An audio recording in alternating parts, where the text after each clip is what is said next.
네, 여러분 안녕하십니까? 이상희 교수입니다. 오늘은 제가요, 인구 위기, 그리고 국민연금 개혁의 필요성, 이것을 다뤄보도록 하겠습니다. 자, 여러분, 빠른 속도로 갈 테니까요, 집중해 주십시오. 자, 인구 위기와 국민연금 개혁, 복지국가 정치가 중요한 이유를 제가 여러분과 함께 살펴보도록 하겠습니다. 자, 우리가 익히 아는 것이지만 다시 한번 살펴보도록 하겠습니다. 우리가 고령화 시대를 구분하죠. 크게 세 개로 구분합니다. 고령화 사회, 고령사회, 초고령사회. 노인인구 비율이 7% 이상이면 고령화 사회 이렇게 부르지 않습니까? 우리나라는 2000년에 노인인구 비중 7.3%로 고령화 사회에 진입했습니다. 그리고 고령사회는 노인인구 비율 14% 이상인데 2018년 우리나라는 14.3%로 고령사회에 진입했죠. 그리고 나머지 하나 초고령사회가 있는데요. 이것은 노인인구 비율 20% 이상인 사회를 말하는 겁니다. 우리나라는 2025년에 노인인구 비율 20.6%로 도달할 예정입니다. 그러니까 여러분, 고령화 사회, 우리나라가 고령화 사회에 접어든 게 2000년이잖아요. 이게요, 초고령 사회까지 가는데 몇 년 걸렸죠? 2025년이니까 그렇죠. 25년만 걸린 겁니다. 엄청난 속도입니다. 자, 얼마나 이게 빠른지 한번 볼까요? 얼마나 빠른지요? 자, 이게 프랑스입니다. 이 프랑스는요, 115년, 고령화 사회에서 고령 사회까지 115년, 그리고 고령 사회에서 초고령 사회까지 39년, 이거 두 개를 합하니까 154년 걸렸습니다. 여기 미국인데요. 미국은 73년과 21년을 합치니까 94년에 걸렸습니다. 참고로 영국은 98년에 걸렸습니다. 미국과 영국은 90년에서 100년 사이가 걸린 거죠. 요게 독일인데요. 독일은 77년에 걸렸습니다. 요게 일본입니다. 일본은요, 36년 걸렸죠. 일본이 몇 년 걸렸습니까? 36년.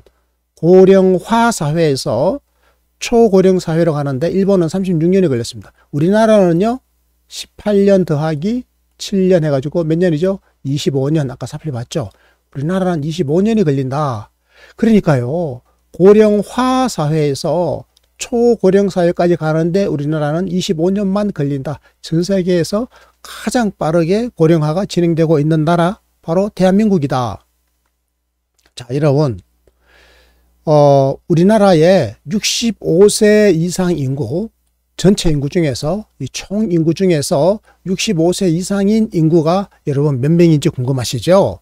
자, 올해가 2022년이지 않습니까? 2022년에 902만 명이에요. 우리나라에는 지금 65세 이상 노인 인구가 902만 명입니다. 자, 1000만 명이 언제 넘어가죠?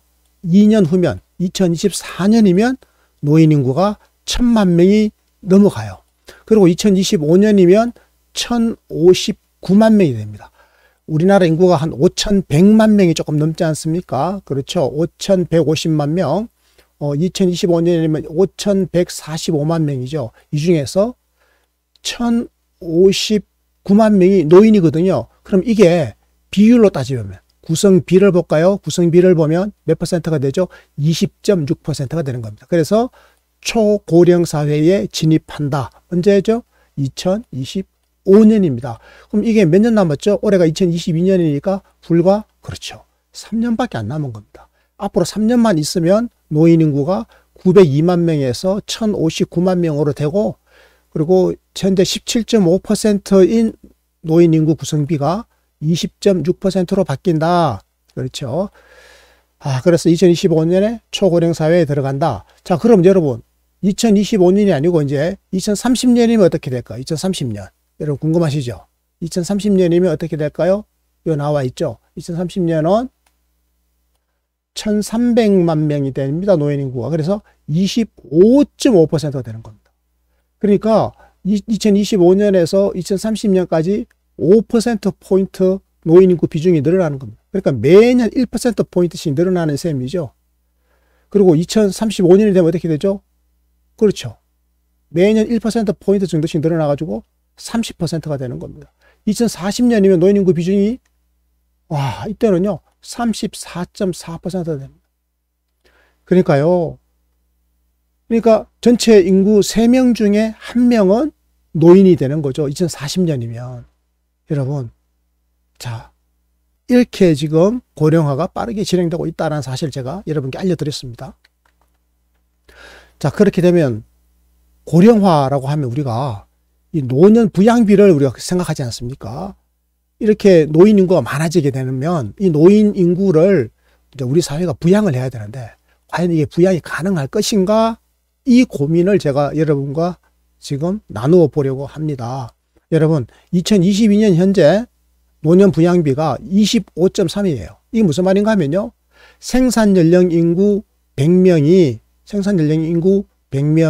노인 25.3명을 부양한다 이 말입니다. 생산 연령 인구는 15세부터 64세까지 인구입니다. 이분들이 65세 이상 인구 몇 명을 부양하느냐. 100명이 25명을 부양하니까 4명이 1명을 부양하는 거죠. 4명의 생산 연령 인구가 노인 1명을 부양하는 겁니다. 25입니다. 100분의 25죠. 자, 그런데요. 2025년이면 제가 초고령 사회 진입한다 그랬죠. 이때는요. 30명입니다. 100명의 생산 연령 인구가 일하는 인구가 100명의 생산 연령 인구가 노인 30.6명을 부양해야 되는데 또 5년이 더 지났죠. 2030년이면 이제 40명을 부양해야 되는 겁니다. 40명, 100명이 40명. 그리고 2035년이 되면요. 100명이 이제 50명을 부양하고요. 2040년이 되면 100명이 63.4명을 부양합니다. 여러분, 이 2040년 하면 까마득한 먼 훗날 같죠? 몇 년 뒤입니까? 지금 2022년이죠. 18년 뒤입니다. 18년 뒤. 그리고 2035년이면 13년 뒤죠. 13년 뒤에 50.6입니다. 100명이 50명을 부양한다. 그러니까 2명이 1명을 부양하는 거죠. 생산 연령 인구 2명이 1명을 부양하는 겁니다. 근데 지금 뭐죠? 4명이 1명을 부양하는 2022년에 25.3 노년 부양비. 자, 현재 보실까요? 현재요. 노인 빈곤율이 40%입니다. 지금 노인 빈곤율 40%는요. OECD 평균 노인 빈곤율 12.3%의 3.3배나 되는 겁니다. 엄청나게 노인 빈곤율이 높죠. 그러니까 우리가 지금 100명의 생산 연령 인구가 25명을 부양하는 것, 이거를 제대로 못하는 겁니다. 그래서 노인 빈곤율이 40.4%나 되고 이것은 OECD 평균 12.3%의 약 3배가 넘는 겁니다. 그러다 보니까 노인 자살률도 그렇죠. 노인 자살률도 OECD 평균의 3배가 되는 겁니다. 빈곤율은 자살률과 비례하거든요. 우리나라의 노인 빈곤율이 OECD 평균의 3배가 넘으니까 노인 자살률도 그렇죠. OECD 평균의 3배가 되는 겁니다. 그럼 앞으로 우리 미래가 어떻게 될까요? 희망적입니까? 암담합니까? 암담해지는 거죠. 생각해 보십시오. 앞으로요, 2022년에 지금 25.3이 노년 부양비잖아요. 이게 앞으로 13년 뒤이면 2035년이 되면 50이 되죠. 딱 2배가 되죠. 13년 만에 2배가 되는 겁니다. 앞으로 13년 이후에 우리는 어떻게 해야 될 것인가? 과연 대한민국이 지속 가능할 것인가? 제가 지금 여러분들께 이런 말씀을 드리고 있는 겁니다. 자, 그러면 우리나라의 노년 부양비를 다른 나라하고 비교해 볼까요? 자, 우리나라 노년 부양비가 제가 아까 2030년이면 그렇죠. 40% 된다고 그랬죠? 그리고 2035년이면 50% 된다고 그랬지 않습니까? 자, 그럼 선진국은 어떨까요? 이게 OECD 국가들입니다. 주로. 유럽 선진국들은 어떨까요? 평균 내면 37.4%입니다. 2030년이 언제입니까? 8년 뒤죠. 8년 뒤에 우리나라는 선진국보다 노년 부양 부담이 더 커지는 겁니다. 물론 일본이나 독일에 비해서는 우리가 부담이 약간 작죠. 그런데 영국이나 미국에 비해서는 우리가 부담이 훨씬 큽니다. 그렇죠. 걱정입니다. OECD 평균에 비해서 선진국들에 비해서도 훨씬 더 우리나라가 부담이 8년 후가 되면 커지는 거거든요. 자, 그러면 30년이 더 지나가지고 2060년이 되면 어떻게 될 거냐. OECD 국가들요, 선진국은 48.7입니다. 37.4가 48.7로 한 11%포인트 높아질 뿐이죠. 11. 그럼 우리는 어떻습니까? 40이 뭐가 됩니까? 90이 되는 겁니다. 50%포인트가 늘어나요. 2배가 넘게 늘어납니다. 40인데 90이 되고요. 37이 48이 되고. 이 대한민국이 이제 이게 지속 가능하지 않죠. 제가 지금 심각하게 이 문제를 걱정을 하고 있습니다. 여러분, 자, 이렇게 저출생 고령화가 심각해지면, 이렇게 고령화가 심해지는 것, 고령화 속도가 빠른 것은 두 가지 이유가 있습니다. 우리 대한민국 국민들의 수명이 길어지는 이유도 있지만 더 큰 이유는요, 바로 저출생입니다. 우리나라는 전 세계에서 가장 출생률이 낮은 나라입니다. 인류 역사상 대한민국만큼 출생률이 낮은 나라는 없었습니다.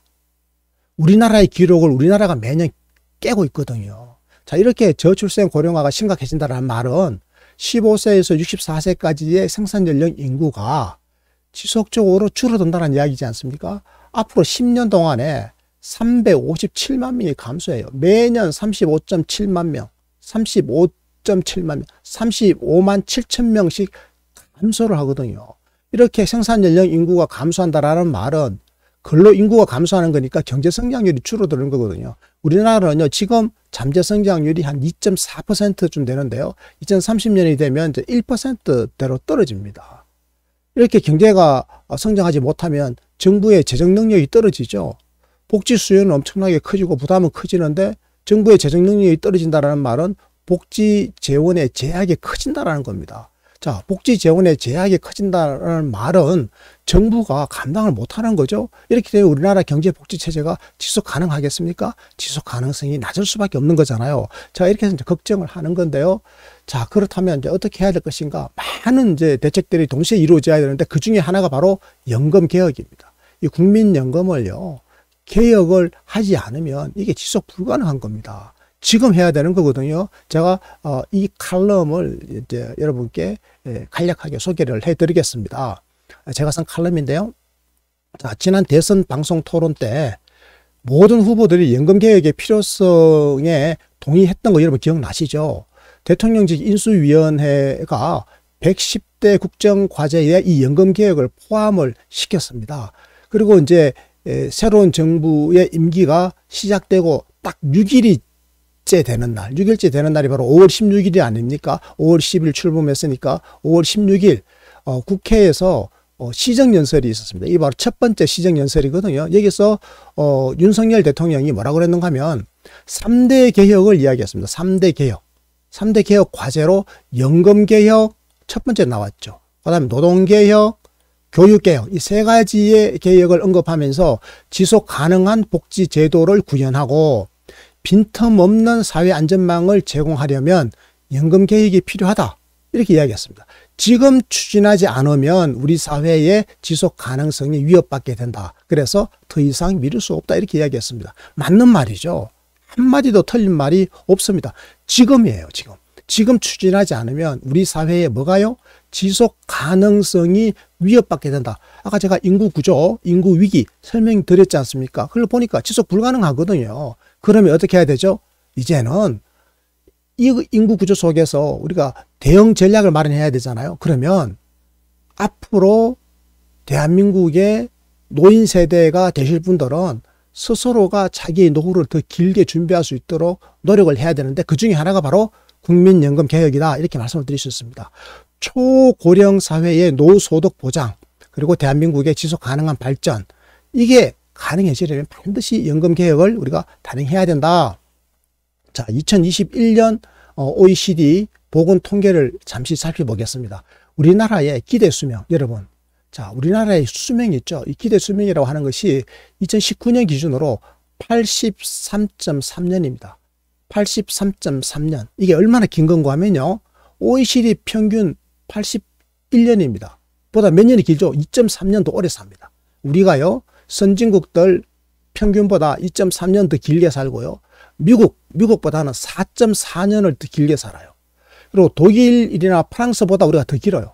독일이 81.4, 프랑스가 82.9잖아요. 우리는 83.3년이니까 독일과 프랑스보다 우리 수명이 더 길고, 그리고 전 세계에서 가장 오래 사는 나라 바로 일본이죠. 최장수 국가 일본 84.4년이거든요. 우리하고 한번 보십시오. 우리는 83.3이죠. 일본은 84.4죠. 단지 1.1년만 차이가 나는 거죠. 1.1년만 짧은 겁니다. 아마 조만간에 우리나라의 기대 수명이 일본하고 거의 같아질 겁니다. 자, 이렇게 되면 대한민국은 전 세계에서 가장 오래 사는 나라, 확실하게 장수 시대를 우리가 맞이한 건 맞죠. 자, 그런데 이로 인해서 걱정이 되는 건 뭐라고요? 바로 노년 부양비입니다. 이 노년 부양비가 아까 보시는 것처럼 2020년에, 2030년에, 2040년에 이게 어떻게 바뀌는지 보시잖아요. 지금 2020년에 2%, 2030년이면 40%, 2배가 되는 거죠. 2040년이면 63%, 3배가 되는 거죠. 지금이 3배가 되는 겁니다. 이렇게 해서 지속 가능성의 위기를 지금 맞고 있는 거죠.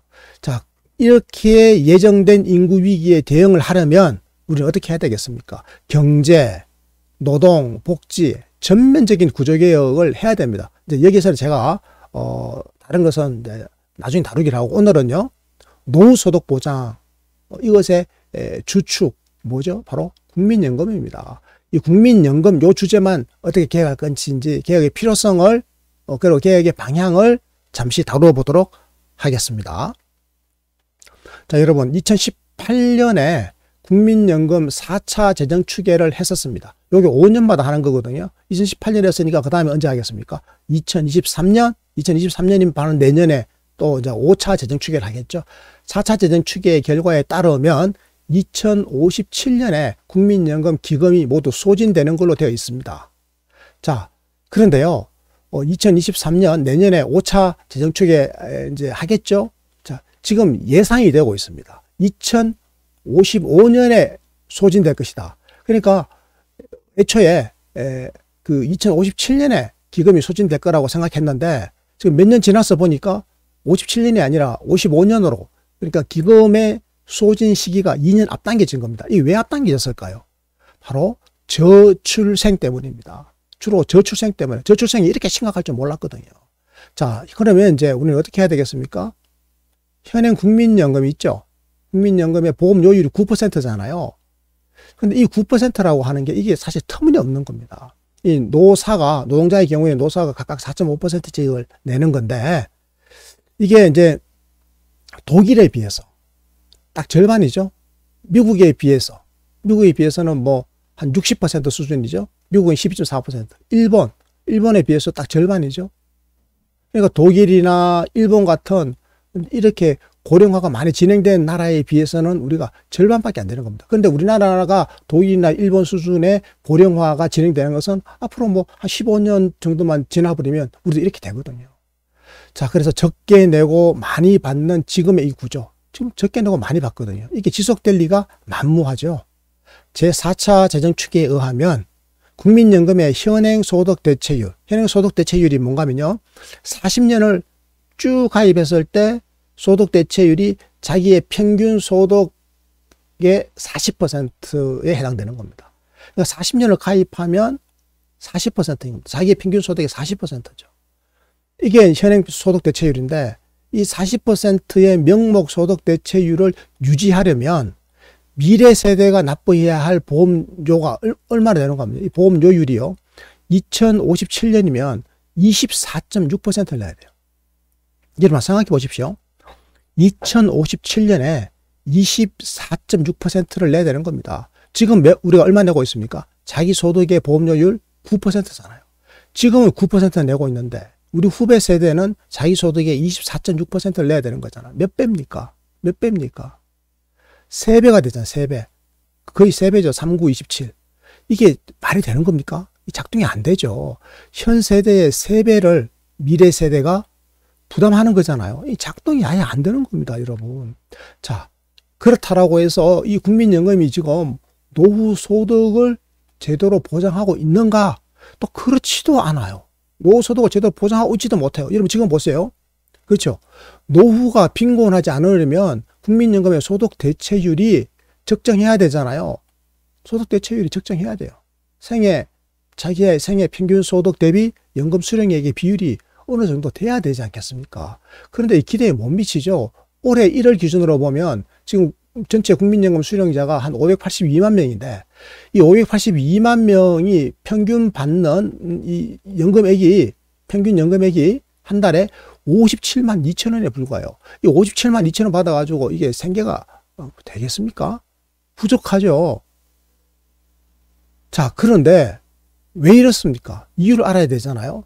사실 가장 큰 이유는 우리나라의 연금이 아직은 미성숙해서 그렇습니다. 연금의 역사가 짧고 그리고 연금에 가입하지 않은 분들이 너무 많죠. 그리고 연금에 가입하더라도 가입 기간이 짧습니다. 뭐 지금 연금의 역사가 1988년부터 시작되는데 이게 뭐 그 들쭉날쭉하고 가입 기간도 들쭉날쭉하죠. 그래서 가입 기간이 전체적으로 짧아서 이렇게 57만 2천 원에 불과했다 이거죠. 자, 그래서 이게 지금 명목 소득 대체율이 선진국에 비해서 낮아서 이렇게 돈을 적게 받는 게 아닙니다. 제가 말씀드린 것처럼 우리나라 국민연금의 미성숙도 이유이지만 문제는 뭐라고요? 실질 소득 대체율이 낮은 것입니다. 실질 소득 대체율이 낮다라는 말은 가입 기간이 짧아서 그런 거거든요. 자, 그래서 보십시오. 이 소득 대체율이라고 하는 게 이게요. 지금 40%로 되도록 되어 있습니다. 2028년이면 40%에 딱 도달하도록 이렇게 지금 되어 있는데요. 자, 여러분, 이 40년을 가입해야 40%거든요. 그럼 20살에 가입을 시작했습니다. 이제 취업을 해가지고 20살에 가입했다. 그럼 의무 가입 연령이 59세까지거든요. 그럼 20살에 가입해가지고 59세까지 계속 한 해도 걸리지 않고 계속 머물러 있어야 40년이 되거든요. 근데 이게 가능합니까? 가능하지 않죠. 이럴 경우에 소득 대체율이 40%거든요. 근데 이렇게 이제 안 하고, 20살부터 60살 미만, 59세까지 이 40년 기간 중에 대체적으로 한 3년, 많아봐야 한 25년, 이렇게 가입했다. 25년 가입했다. 그러면 25%밖에 안 되는 거거든요. 소득 대체율이. 자기의 그 생애 평균 소득의 25%밖에 못 받으니까 이걸로 노후소득이 보장이 되느냐 이 말이거든요. 그럼 어떻게 해야 되겠습니까? 그렇죠. 실질 소득 대체율이 중요하다 이겁니다. 자, 그래서 문재인 정부에서도 사실은요, 이 4차 재정추계가 2018년에 나오고 난 다음에 이 개혁 논의에 박차를 가했습니다. 그런데 제대로 된 의미 있는 결실을 거두지를 못했던 게 문제이죠. 2018년 4차 재정추계가 나오고 바로 그해 8월입니다. 국민연금 제도 개혁, 국민연금 제도 발전위원회가 개혁 방안을 발표했죠. 그리고 그해 2018년 12월에 보건복지부가 4가지 연금개혁 대안을 또 발표했고요. 그리고 2019년 8월에는 이 경제사회노동위원회 연금특위라고 하는 곳에서 이 노사정 합의하는 기구죠. 경제사회노동위원회가 여기에서 연금특위를 구성해가지고 연금특위가 연금개혁 방안을 제출했습니다. 해법은요 아주 분명해요. 국민연금이 지속 가능하려면 어떻게 한다고요? 보험료를 더 내야 됩니다. 지금은 9%를 내잖아요. 9%의 소득대체율 40%. 이건 성립되지가 않는 거예요. 9%를 내고 어떻게 40%를 받아갑니까? 자기 소득의 9%를 내고 자기 소득의 40%를 받아가겠다라고 하는 거는 이거는 말이 안 되는 겁니다. 그래서 더 내자. 더 내는 거죠. 그리고 실질적으로 가입 기간을 좀 더 길게 해가지고 실질 소득 대체율을 높이자. 이런 해법은 이미 분명하게 나와 있는 겁니다. 자, 어떻게 하자고요? 노후소득 보장이 제대로 되려면 실질 소득 대체율을 높이자. 명목 소득 대체율 40%가 아니라 실질 소득 대체율을 최대한 높여야 된다. 그럼 어떻게 해야 되느냐? 이 저임금 노동자들이 가입을 잘 안 하거든요. 이분들이 가입하실 수 있도록 보험료 지원을 확대하자. 그리고 도시지역 가입자 있죠. 자영업자 이런 분들입니다. 도시지역 가입자의 보험료도 지원해 드려야 됩니다. 이분들은 이게 부담스러워요. 그러니까 노동자 같은 경우에는 노사가 반반씩 내지 않습니까? 4.5%, 4.5%. 근데 지역가입자는 자기 소득의 9%를 자기가 다 내야 되거든요. 그러니까 이게 이제 부담스러우니까 납부를 유예하거나 아예 납부를 안 해버리는 겁니다. 여기에다가 우리가 보험료를 지원해가지고 이분들이 납부를 지속적으로 할 수 있도록 길게 가입할 수 있도록 도와드리자. 그리고 이제 출산을 했거나 실업을 했으면 이런 경우에는 소득이 단절되니까 가입을 못하죠. 이 경우에는 출산에 대해서는 우리 사회가 그 공로를 인정해서 연금 크레딧 이것을 인정해 주자. 연금에 가입한 걸로 쳐주는 거죠. 실업자가 실업 교육을 받거나 취업을 위해서 노력하는 경우에는 그 실업 기간 동안 일정 기간을 또 국민연금 가입한 걸로 인정해 주자. 이렇게 되면 가입 기간이 길어지니까 실질소득 대체율이 높아지는 것 아니겠습니까? 노동시장을 개선해 가지고 아무리 불안정한 일자리 있더라도 무조건 국민연금에는 가입할 수 있도록 국민연금 보험료를 갖다가 원천 징수하듯이 떼내는 방법, 이런 방법을 우리가 이제 강구를 해야 되는 겁니다. 그래서 지속적으로 길게 가입할 수 있는 방안을 마련해야 되겠다. 정년 연장을 해야 되는 게 중요합니다. 더 길게 일할 수 있도록 해줘야 돼요. 우리가 지금 60세 미만까지 보험료를 내지 않습니까? 연금보험료. 이걸 65세까지 정년을 갖다가 60이 아니라 65세까지 늘려주면 5년 더 가입할 수 있으니까 그렇게 되면 이제 가입 기간도 늘어나겠죠. 국민연금의 의무 가입 연령을 선진국 수준으로, 우리나라는 지금 60세 미만이란 말이에요. 선진국은 65살까지라고요. 그러니까 이거를 우리가 5세 더 길게 일할 수 있도록 하면 자기의 노후를 5년 동안 더 길게 준비할 수 있다. 이런 거가 되는 거거든요. 자, 이렇게 보면 여러분들도 지금 따져보시니까 어떻습니까? 관심이 있는 대부분의 사람들은 이 내용을 조금만 아시면 이거 계획하지 않으면 안 되는 거구나. 계획해야 되는 거구나. 이걸 다 이해하실 수가 있어요. 그런데 문제는요, 이걸 뻔히 알면서도 계획을 하지 않는 경우, 이게 문제잖아요. 우리 정치권이나 우리 정부가 지금까지 이렇게 해왔습니다. 이 말은 뭐죠? 저는 직무유기라고 보는 겁니다. 직무유기죠. 2019년 8월 연금특위가, 그러니까 노사정위원회, 경제사회노동위원회죠. 경사노위 연금특위가 연금개혁 방안을 발표했잖아요. 그런데 아무것도 안 한 겁니다. 국회가. 이게 발표가 돼가지고 국회에 제출됐으면 국회가 이거 논의를 해야 되는데 2020년 4월 총선을 앞둔 여야 정치권은 아무것도 안 해버렸어요. 자, 그럼 총선이 끝났으면 뭔가를 해야 될 거 아니에요? 또 역시 아무것도 안 해버렸습니다. 정부와 국회가 이게 지금 책임을 방기하는 거잖아요. 왜 그렇겠습니까? 이거를 다루었을 때 표가 떨어질까봐, 지지율이 낮아질까봐 이걸 의식하는 거예요. 그러면 정치인들이나 정부, 정당들이 왜 그러면 이렇게 직무유기를 하죠? 그렇죠. 표 떨어질까봐. 그럼 국민연금 이슈를 다루는 것, 즉 고양이 목에 방울을 다는 것은 표를 떨어뜨리고 지지율을 낮추는 요인이다라는 인식이 있기 때문에 그렇잖아요. 자, 그럼 이 인식은 어디서 도출된 겁니까? 결국 우리 모두의 탓인 겁니다. 우리 국민들께서 이제 한번 심사숙고를 해 주십시오. 이대로는요, 대한민국이 지속 가능할 수가 없습니다. 우리 후배 세대가 단절된다니까요. 후배 세대에 가서 대한민국이 단절됩니다. 이 일은 막아야죠. 그러려면 현 세대가 더 부담하고 더 길게 가입하도록 노력을 해야 되는 겁니다. 그걸 위해서라면 세금도 더 내고 국민연금 보험료도 더 내야 되는 거죠. 이런 시민사회의 공론이 뒷받침될 때라야 정부나 국회가, 그리고 여야 정당 정치가 더 이상 직무유기를 하지 않게 된다. 여러분, 제 말씀 이해하셨습니까? 지속 가능한 대한민국을 여러분들이 원한다면, 대한민국이 우리 후배 세대로 쭉 이어지길 원한다면, 그래서 우리 후배들이 행복하기를 원한다면 더는 국민연금 개혁을 미루지 못하도록 이번에 어떻게 해야 됩니까?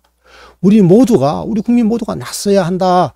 제가 여러분께 이 말씀을 꼭 드립니다. 여러분, 제가 좀 어려운 이야기를 길게 했나요? 다시 한번 반복해서 들어주시고 주변에 많은 분들에게 저 이 메시지를 공유해 주시면 좋겠습니다. 많은 분들이 보실 수 있도록 많이 권해 주십시오. 여러분, 경청해 주셔서, 시청해 주셔서 고맙습니다.